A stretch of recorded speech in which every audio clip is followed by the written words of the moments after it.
And we start off with an amazing story on the front lines of the war in Mosul, Iraq. Now, some of you may have seen this video. It's an aid worker rescuing a child.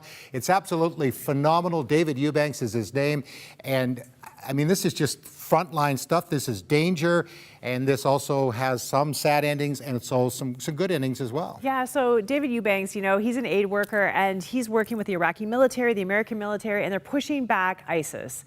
And, he's a Christian. So he sees all these people that are trapped basically in West Mosul between ISIS and the advancing army. Some of them are wounded, there's kids there, and he sees this little girl under the hijab of his dead mother.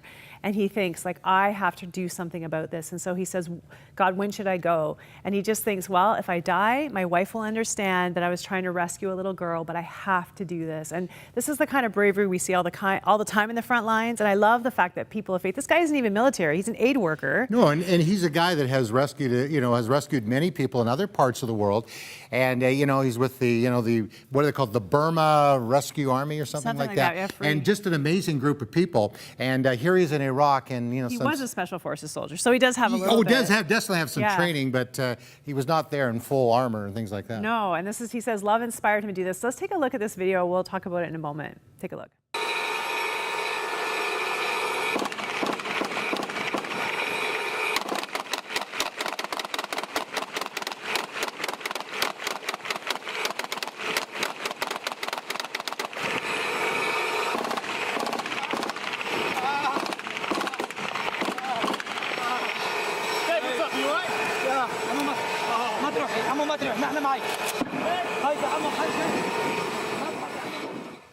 You hear them asking him, like, are you okay? Because he's literally like just freaking out because he's literally in the middle of this crazy tank fire rescuing this little girl. I mean, if the word comes back that he's been killed, by doing something that, his family would understand. But boy, you talk about putting your faith on the line.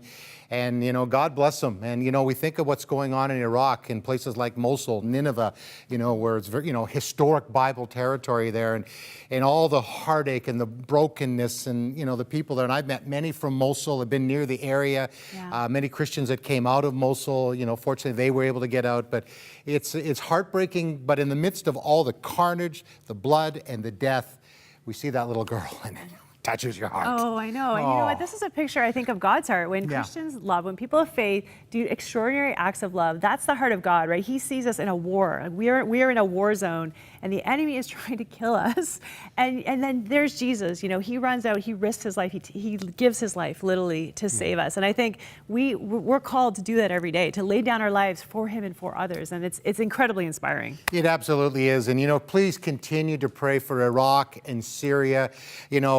Our good friend, the vicar of Baghdad, Andrew White, has said, there's going to be no Christians left in Baghdad. Iraq is clearing out. But we know that our Lord Jesus Christ is coming back for a church in that part of the world. But we need to intercede. We need to pray. God has called us to intercede for our brothers and sisters. And I've said it many times, when one part of the body suffers, Cheryl, we all suffer. And so our brothers and sisters are suffering. But what an inspiring story. Well, thank God for David and his bravery. We need to keep praying for those people on the front lines who are doing that.